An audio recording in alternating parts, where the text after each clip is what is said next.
അസ്സലാമു അലൈക്കും വറഹ്മത്തുള്ളാഹി വബറകാതുഹു. ബിസ്മില്ലാഹി വൽഹംദുലില്ലാഹ് വസ്സലാത്തു വസ്സലാമു അലാ അഷ്റഫി റസൂലില്ലാഹ് വഅലാ ആലിഹിൽ ഫായിദീന ബിറിദല്ലാഹ് അമ്മാ ബഅദ്. അഊദു ബില്ലാഹി മിനശ് ശൈത്വാനിർ റജീം. ബിസ്മില്ലാഹിർ റഹ്മാനിർ റഹീം. ഇന്നല്ലാഹ വമലായികതഹു യുസല്ലൂന അലൻ നബി യാ അയ്യുഹല്ലദീന ആമനൂ സല്ലു അലൈഹി വസല്ലിമു തസ്ലീമാ. വഖാല അൻ-നബിയ്യു സ്വല്ലല്ലാഹു അലൈഹി വസല്ലം ജഅലല്ലാഹു റഹ്മത മിഅത ജുസ്ഇൻ ഫഅംസക ഇൻദഹു തിസ്അതൻ വതിസ്ഈന ജുസ്ആ വഅൻസല ഫിൽ അർളി ജുസ്അൻ വാഹിദ. സദഖ റസൂലുള്ളാഹി സ്വല്ലല്ലാഹു അലൈഹി വസല്ലം. ഏറ്റവും ആദരവും ഗൗരവവും നിറഞ്ഞ ശബ്ദം ശ്രവിക്കുന്ന പ്രിയപ്പെട്ട സഹോദരന്മാർ, അൽഹംദുലില്ലാഹ്, മർക്കസ് ദാറുർ റഹ്മ ഇസ്ലാമിക് അക്കാദമി ഇതിൻ്റെ കീഴിലായി, ഇതിൻ്റെ ചാനലിലായി ഇന്നുവരെ 2-3 ക്ലാസ്സുകൾ കഴിഞ്ഞു കടന്നു. ആ ക്ലാസ്സുകളൊക്കെയും നിങ്ങളെല്ലാവരും ശ്രദ്ധിച്ചിട്ടുണ്ടാകുമെന്ന് വിചാരിക്കുകയാണ്. അൽഹംദുലില്ലാഹ്, ആ ക്ലാസ്സുകളിലൊക്കെയും ഓർമ്മപ്പെടുത്തിയത് മറ്റൊരാളുടെ ഗീബത്ത് പറയുക, മറ്റൊരാളുടെ ആക്ഷേപിച്ച് പറയുക എന്നതിൻ്റെ സംബന്ധിച്ചിട്ടാണ്. എന്നാൽ ഇൻഷാ അല്ലാഹ് ആ ഭാഗത്തിനെ ഒന്ന് ടച്ച് ചെയ്തുകൊണ്ട് ഇൻഷാ അല്ലാഹ് നമുക്ക് ഞാൻ നേരത്തെ ഓതിയ ഹദീസിനെ ഒന്ന് വിശദീകരിക്കാം. പ്രിയപ്പെട്ട മുഅ്മിനീങ്ങളെ, ഈ ഗീബത്ത് പറയുന്ന മനുഷ്യൻ അവൻ്റെ തൗബ വരെ സ്വീകരിക്കൂല എന്നാണ്. കാരണം അല്ലാഹു സുബ്ഹാനഹു വ തആല തൗബ സ്വീകരിക്കണമെങ്കിൽ അതിൻ്റെ ഷർത്താണ് മറ്റൊരാളുടെ അവകാശത്തിനെ തൊട്ട് ഒഴിവായിരിക്കുക എന്ന് വെക്കുമ്പോൾ, നാം മറ്റൊരാളുടെ ഗീബത്ത് പറഞ്ഞിട്ടുണ്ടെങ്കിൽ, ആക്ഷേപിച്ച് പറഞ്ഞിട്ടുണ്ടെങ്കിൽ, അവനെ ഉപദ്രവിച്ചിട്ടുണ്ടെങ്കിൽ, എന്നാൽ അവൻ്റെ തൗബ അല്ലാഹു സ്വീകരിക്കൂല. സ്വീകരിക്കണമെങ്കിൽ അവൻ ആരെയാണോ കുറ്റം പറഞ്ഞത്, ആരെയാണോ ആക്ഷേപിച്ച് പറഞ്ഞത്, ഗീബത്ത് പറഞ്ഞത്, അവനോട് മാഫ് ചോദിച്ച് പുറത്തുപടിച്ചിട്ടാണ് തൗബ ചെയ്യേണ്ടത്. ഇങ്ങനെയാണ്. എന്നിരിക്കൽ നിങ്ങൾ നോക്കൂ, ഹബീബായ റസൂലുള്ളാഹി സ്വല്ലല്ലാഹു അലൈഹി വസല്ലമ തങ്ങൾ ഇങ്ങനെ സ്വഹാബാക്കളെ കൂടെ ഇരുന്നുകൊണ്ടിരിക്കുമ്പോൾ സ്വഹാബാക്കളോട് ചോദിക്കുകയാണ്, അല്ല സ്വഹാബ, നിങ്ങൾക്കറിയുമോ മൽ മുഫ്ലിസ്? ആരാണ് മുഫ്ലിസ്? ആരാണ് പാപ്പരനായ ആൾ? ആരാണെന്ന് നബി സല്ലല്ലാഹു അലൈഹി വസല്ലമ തങ്ങൾ ചോദിച്ചു. നമ്മളുടെ ഭാഷയിൽ പറയുകയാണെങ്കിൽ ആരാണ് എല്ലാം നഷ്ടപ്പെട്ട് ദാരിദ്ര്യനായിരിക്കുന്നത് ആരാണെന്ന് നബി സല്ലല്ലാഹു അലൈഹി വസല്ലമ തങ്ങൾ സ്വഹാബാക്കളോട് ചോദിച്ചു. അപ്പോൾ സ്വഹാബാക്കൾ പറഞ്ഞ മറുപടി, നബിയെ, അതെ, അവൻ്റെ കയ്യിൽ ഒരു സമ്പത്തൊന്നുമില്ല, അല്ലെങ്കിൽ അവൻ്റെ കയ്യിൽ വീടില്ല, മുതലില്ല, വണ്ടിയില്ല, ഇങ്ങനെയുള്ള ഒന്നുമില്ലാതെ ജീവിക്കുന്നവനാണ്. നിങ്ങൾ നോക്കൂ, നാം ഇപ്പോൾ ഒരാൾക്ക് കടം കൊടുത്താൽ ആ കടം വീടാൻ ഒരുപാട് നിലക്ക് കഷ്ടപ്പെടുകയും അവസാനം അവൻ്റെ വീടൊക്കെയും അങ്ങോട്ട് കൊടുക്കേണ്ടി വന്നു, സ്ഥലമൊക്കെ കൊടുക്കേണ്ടി വന്നു, ഇങ്ങനെ അവസാനം ഒന്നുമില്ലാതെ ജീവിക്കേണ്ടി വന്നു. ഇവനാണ് പാപ്പരണമെന്ന് മഹാരഥന്മാരായ നക്ഷത്രതുല്യരായ സ്വഹാബാക്കൾ ഹബീബായ റസൂലുള്ളാഹി സ്വല്ലല്ലാഹു അലൈഹി വസല്ലമ തങ്ങളോട് പറഞ്ഞപ്പോൾ നബി സല്ലല്ലാഹു അലൈഹി വസല്ലമ തങ്ങൾ പറഞ്ഞ മറുപടി, അതേ സ്വഹാബാക്കള്, നിങ്ങൾ പറഞ്ഞത് ശരിയാണ്. പക്ഷേ നിങ്ങൾ പറഞ്ഞ ആ മുഫ്ലിസ്, ആ ദാരിദ്ര്യൻ, അവൻ ഈ ദുനിയാവികമായ മുഫ്ലിസാണ്. എന്നാൽ ഹഖീഖിയായ യഥാർത്ഥനായ മുഫ്ലിസ് ആരാണെന്ന് നിങ്ങൾക്കറിയുമോ? അവനതാ അന്ത്യദിനത്തിൽ വരുന്നു. അതേ, അവസാന സമയത്ത് ആഖിറത്തിൽ അവനെ കൊണ്ടുവരപ്പെടുന്നു.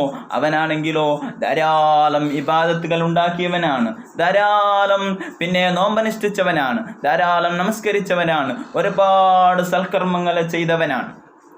അങ്ങനെയുള്ള മനുഷ്യൻ അവൻ ആഖിറത്തിൽ വരുമ്പോൾ അവൻ ചെയ്ത മുഴുവൻ അഅ്മാലുകളും മറ്റൊരാളിലേക്ക് ഇട്ടുകൊടുക്കുകയാണ്. കാരണം ഇവൻ ആ മറ്റൊരാളുടെ ആക്ഷേപിച്ചവനാണ്, ഗീബത്ത് പറഞ്ഞവനാണ്. എന്നാൽ ഇങ്ങനെ ആരെയാണോ അവൻ ഗീബത്ത് പറഞ്ഞത് അവനിലേക്ക് ഇവൻ്റെ അഅ്മാലുകൾ, അവൻ ചെയ്ത സർവ്വതും ഇട്ടുകൊടുക്കുകയാണ്. മാത്രമല്ല ഇനി അതൊക്കെയും ഇട്ടുകൊടുത്തിട്ട് പിന്നെ അവനോട് എന്തെങ്കിലും ദോഷങ്ങളുണ്ടെങ്കിൽ, എന്തെങ്കിലും മോശമായ പ്രവർത്തനങ്ങളുണ്ടെങ്കിൽ, അവനോട് ദമ്പുണ്ടെങ്കിൽ അത് ഇവന്റെ മേലിൽ ചുമത്തു കൊടുക്കുകയാണ്. അപ്പോൾ ഇവന്റെ കയ്യിൽ ഒന്നുമില്ലാതെ കുറ്റങ്ങൾ മാത്രം ഉള്ള നിലക്ക് ജീവിച്ചിട്ട് ഈ ധാരാളം ഇബാദത്ത് ചെയ്തവൻ അവൻ ആഖിറത്തിൽ വരുന്നു എന്നാണ് ഹബീബായ റസൂലുള്ളാഹി സ്വല്ലല്ലാഹു അലൈഹി വസല്ലമ തങ്ങൾ പറയുന്നു. അവനാണ് മുഫ്ലിസ്. ഇവൻ എന്തേ അങ്ങനെ ആകാനുള്ള കാരണം? അവൻ മറ്റൊരാളെ ചീത്ത വിളിച്ചു, ആക്ഷേപിച്ചു, ഗീബത്ത് പറഞ്ഞു. അപ്പോൾ ഇവന്റെ അമാലൊക്കെയും അവനിലേക്ക് ഇട്ടുകൊടുത്തു. ഇവനാണ് മുഫ്ലിസ് എന്നാണ് ഹബീബായ റസൂലുള്ളാഹി സ്വല്ലല്ലാഹു അലൈഹി വസല്ലമ തങ്ങൾ പറഞ്ഞിട്ടുണ്ടെങ്കിൽ പ്രിയപ്പെട്ട മുഅ്മിനീങ്ങൾ നാം ഓർക്കേണ്ടതുണ്ട്, നാം എത്രയാലെയാണ് ഗീബത്ത് പറയുന്നത്, ആക്ഷേപിച്ച് പറയുന്നത്. ഏതായാലും ഞാൻ ആ വിഷയത്തിലേക്ക് കടന്നത് കഴിഞ്ഞ ക്ലാസ്സുകളിലൊക്കെയും ആ ഗീബത്തിനെ സംബന്ധിച്ച് പറഞ്ഞതുകൊണ്ട് അങ്ങോട്ടൊന്ന് ടച്ച് ചെയ്തതെന്ന് മാത്രം. ഏതായാലും നാം നേരത്തെ പറഞ്ഞ ഹദീസിലേക്ക് കടക്കുകയാണ്. പ്രിയപ്പെട്ട മുഅ്മിനീങ്ങളെ, നമ്മൾക്ക് പരിശുദ്ധമായ റമളാൻ അല്ലാഹു തആല നമ്മൾക്ക് ഗുണമായി സാക്ഷി നിൽക്കുമാറാകട്ടെ. പ്രിയപ്പെട്ട മുഅ്മിനീങ്ങളെ, ആ റമളാൻ നമ്മൾക്ക് അല്ലാഹു തആല നൽകി. എന്തിനാണ്? ഈ റമളാനിനെ കുറിച്ച് ഹബീബായ റസൂലുള്ളാഹി സ്വല്ലല്ലാഹു അലൈഹി വസല്ലമ ഒരു ഖുദ്സിയായ ഹദീസിൽ പറഞ്ഞത് റമളാൻ ശഅറു ഉമ്മത്തി, അതെന്റെ ഉമ്മത്തീങ്ങളുടെ മാസമാണെന്നാണ്. എന്നാൽ നാം നമ്മുടെ മനസ്സിനോടൊന്ന് ചോദിക്കുക, നമ്മുടെ ഹൃദയത്തിനോടൊന്ന് ചോദിക്കുക, നാം എത്രമാത്രം അല്ലാഹുവിലേക്ക് ഇബാദത്ത് ചെയ്തു, എത്രമാത്രം സൽക്കർമ്മങ്ങൾ ചെയ്തു. ഇത് റമളാനിന്റെ ആദ്യത്തെ 10 റഹ്മത്തിന്റെ മത്താണ്. ഏതാനും ദിവസങ്ങളിൽ, ഏതാനും മണിക്കൂറുകൾ കൊണ്ട് നമ്മളിലേക്ക് അത് കടന്നു പോവുകയാണ്, അത് നമ്മളോട് നഷ്ടപ്പെടുകയാണ്. എന്നാൽ നാം ചിന്തിക്കണം, ഈ റഹ്മത്തിന്റെ 10 നാം എങ്ങനെയാണ് അതിൻ്റെ സ്വാഗതം ചെയ്തത്? എങ്ങനെയാണ് നാം അള്ളാഹുവിനോട് റഹ്മത്ത് ചെയ്തത്? എങ്ങനെയാണ് നാം അള്ളാഹുവിനോട് റഹ്മത്തിനെ ചോദിച്ചത്? നാം ഇഖ്ലാസുള്ള നിലക്ക് അള്ളാഹുവിനോട് റഹ്മത്തിനെ ചോദിച്ചിട്ടുണ്ടോ? അല്ലാഹുമ്മ റഹംനി യാ അർഹമർ റഹീമീൻ. അള്ളാഹു തആല വലിയ റഹ്മത്തിന്റെ ഉടമനാണ്, റഹ്മത്ത് ചെയ്യുന്നവനാണ്. അതാണ് ഞാൻ നേരത്തെ ഓതിയത്, ജഅലല്ലാഹു റഹ്മത മിഅത ജുസ്ഇൻ. അല്ലാഹു സുബ്ഹാനഹു വ തആല 100 ജുസ്ഇനെ 100 നിലക്ക് ഓഹരിയായിട്ടാണ് അല്ലാഹു തആല റഹ്മത്തിനെ അയച്ചത്. അതിൽ ഫഅംസക ഇൻദഹു 99 ജുസ്ആ, അതിൽ 99 അവന്റെ അടുക്കൽ തന്നെ വെച്ചു. പിന്നെ ഒരൊറ്റ ജുസു മാത്രം അൻസല ഫിൽ അർളി ജുസ്അൻ വാഹിദ, ഒരൊറ്റ ജുസു മാത്രം അല്ലാഹു തആല ഈ ലോകത്തേക്ക് ഇറക്കിയത്. എന്നാൽ ആ ഒരൊറ്റ ജുസു കൊണ്ടാണ് ഇന്ന് നടക്കുന്നത്. നാം നോക്കുന്ന കണ്ണ് അല്ലാഹു തന്ന റഹ്മത്താണ്, നാം സംസാരിക്കുന്ന ആ നാക്ക് അല്ലാഹു നൽകിയ റഹ്മത്താണ്, കേട്ടുകൊണ്ടിരിക്കുന്ന ചെവി ഇത് അല്ലാഹു തന്ന ആ ചെവി അല്ലാഹു തന്ന നിഅമത്താണ്, ഇത് അല്ലാഹു തന്ന റഹ്മത്താണ്. ഈ റഹ്മത്തിനോട് കിടപിടിക്കുന്ന മറ്റൊന്നുമില്ല. കാരണം ഈ ദുനിയാവിൽ അല്ലാഹു ഇറക്കിയത് അവന്റെ റഹ്മത്തിൽ നിന്ന് ഒരൽപ്പം മാത്രമേ ഇറക്കിയിട്ടുള്ളൂ. എന്നിട്ട് പോലും നാം അല്ലാഹുവിനോട് എത്രമാത്രം റഹ്മത്തിനെ ചോദിച്ചു. റഹ്മത്തിനെ ചോദിക്കാനുള്ള പ്രത്യേകമായ ഒരു സമയം, മറ്റുള്ള സമയത്തൊക്കെയും ചോദിക്കാം, അതിനു വേണ്ടി ശുക്ർ അറിയിക്കാം. പ്രത്യേകമായ ഒരു സമയം അല്ലാഹു തആല നമ്മൾക്ക് അല്ലാഹു തആല റമളാനിൽ വെച്ച് തന്നു. നാം എത്രമാത്രം അതിനെ ചോദിച്ചു എന്നത് നാം ഓരോരുത്തരും ചിന്തിക്കേണ്ട കാര്യമാണ്. മാത്രമല്ല, ഈ ഭൂമിയും ആകാശത്തിൻ്റെയും ഭൂമിയുടെ ഇടയിൽ കേവലം ഒരൊറ്റ റഹ്മത്ത് മാത്രമാണുള്ളത്. ബാക്കിയൊക്കെയും മുഅ്മിനീങ്ങൾക്ക് വേണ്ടി അല്ലാഹു തആല ആഖിറത്തിലേക്ക് വെച്ചു കൊടുത്തിട്ടുണ്ട് എന്നത് നാം ഓർക്കേണ്ടതുണ്ട്. പ്രിയപ്പെട്ട മുഅ്മിനീങ്ങളെ, അല്ലാഹുവിൻ്റെ റഹ്മത്ത് ചെറുതല്ല. നാം എത്ര സൽക്കർമ്മങ്ങൾ ചെയ്താലും, എത്ര നൽപ്രവർത്തനം ചെയ്താലും അതുകൊണ്ട് നമ്മൾക്ക് സ്വർഗത്തിലേക്ക് കടക്കാൻ സാധിക്കൂല. ഒരു മഹാന്റെ ചരിത്രം നാം കേട്ടിട്ടില്ലേ? ഒരു മഹാൻ വല്ലാത്ത നിലക്ക് അല്ലാഹുവിനോട് ആരാധനം ചെയ്യുന്നു, ഇബാദത്തുകൾ ചെയ്യുന്നു. എത്ര 500 വർഷകാലം ചെയ്തു. അവസാനം മരണപ്പെട്ടപ്പോൾ, ആഖിറത്തിൽ കൊണ്ടുപോയപ്പോൾ അതേ അല്ലാഹു തആല മലായികകളോട് പറയുന്നു, അല്ല മലായികകളെ, അതാ 500 വർഷക്കാലം എൻ്റെ ഓർത്ത് ചിന്തിച്ച് ഇബാദത്ത് ചെയ്ത് എനിക്ക് വേണ്ടി ഇസ്തിഗ്ഫാർ ചെയ്ത ആ മനുഷ്യൻ എൻ്റെ റഹ്മത്ത് കൊണ്ട് സ്വർഗത്തിലേക്ക് കടത്തു എന്ന് പറഞ്ഞപ്പോൾ ആ മനുഷ്യൻ പറയുന്നു, അല്ലാ, നിന്റെ റഹ്മത്ത് കൊണ്ട് എൻ്റെ സ്വർഗത്തിലേക്ക് കടത്തണ്ട. ഞാൻ നിനക്ക് വേണ്ടി കഷ്ടപ്പെട്ട് 500 വർഷക്കാലം എല്ലാം ഒഴിവാക്കി നിനക്ക് വേണ്ടി ഞാൻ ഇബാദത്ത് ചെയ്തു, നിനക്ക് വേണ്ടി സൽക്കർമ്മങ്ങൾ ചെയ്തു, അതുകൊണ്ട് എൻ്റെ സ്വർഗത്തിലേക്ക് അയക്കല്ലാ എന്ന് പറഞ്ഞപ്പോൾ അല്ലാഹു തആല പറഞ്ഞു, സാധിക്കൂല. നീ ചെയ്ത ആ 500 വർഷത്തിൻ്റെ ഇബാദത്ത് ഞാൻ തന്ന ഒരു കണ്ണ്, ആ കണ്ണിനോട് തുല്യമായിട്ടില്ല, അല്ലെങ്കിൽ ഒരു കൈയിനോട് തുല്യമായിട്ടില്ല. പിന്നെ നൽകിയ ആ പിന്നെ നാവ് കൊണ്ട് അതിനോട് തുല്യമായിട്ടില്ല. നീ അത്രയും ചെയ്ത ഇബാദത്ത് ഒന്നും ആയിട്ടില്ല. അപ്പോൾ ഈ പറഞ്ഞു വന്നത് അള്ളാഹുവിൻ്റെ റഹ്മത്തിനോട് കിടപിടിക്കുന്നതായ ഒരു ആരാധനയും ഇല്ല, ഒരു സൽക്കർമ്മമില്ല. അള്ളാഹു താല റഹ്മത്ത് ചെയ്താൽ, അവൻ്റെ മഹ്ലായ ഫള് കൊണ്ട് റഹ്മത്ത് ചെയ്താലേ നമ്മളിലേക്ക് സ്വർഗത്തിലേക്ക് കടക്കാൻ പിന്നെ കഴിയുള്ളൂ മുഅ്മിനീങ്ങളെ. അതുകൊണ്ട് ഞാൻ പറഞ്ഞു വന്നത്, റഹ്മത്തിനെ ചോദിക്കാനുള്ള സമയം കടന്നുപോയിക്കൊണ്ടിരിക്കുന്നു. നാം എത്രമാത്രം റഹ്മത്തിനെ ചോദിച്ചിട്ടുണ്ട് എന്ന് ഓരോരുത്തരും അവരുടെ മനസ്സുകൊണ്ട്, ഞാനും നിങ്ങളും നമ്മുടെ മനസ്സുകൊണ്ട് ചോദിക്കുക പ്രിയപ്പെട്ട മുഅ്മിനീങ്ങളെ. ഏത് കാര്യം തുടങ്ങുമ്പോൾ അതെ പിന്നെ കുല്ലു അംറിൻ ദീബാലിൻ ലാ യുബ്ദഉ ഫീഹി ബിസ്മില്ലാഹി ഫഹുവ അഖ്തഉ എന്നാണ്. അതെ, ഏത് കാര്യം തുടങ്ങുമ്പോൾ ബിസ്മി കൊണ്ടാണ് തുടങ്ങേണ്ടത്. അതിലാണ് ബറക്കത്തുള്ളത്. അതുകൊണ്ട് മാത്രമാണ് നമ്മൾക്ക് ബർക്കത്ത് കിട്ടുന്നത്.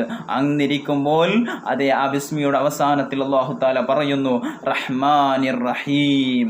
അതാ എന്തൊരു പിന്നെ സുന്ദരമായ ഒരു വാക്കാണ് റഹ്മാനിർ റഹീം. ഇതിൻ്റെ അർത്ഥം എന്താണ്? റഹ്മാൻ എന്ന് പറഞ്ഞാൽ ദുനിയാവിൽ അള്ളാഹുവിനെ അനുസരിച്ചവർക്കും അനുസരിക്കാത്തവർക്കും എല്ലാവർക്കും അല്ലാഹു തആല റഹ്മത്തിനെ ചെയ്യും.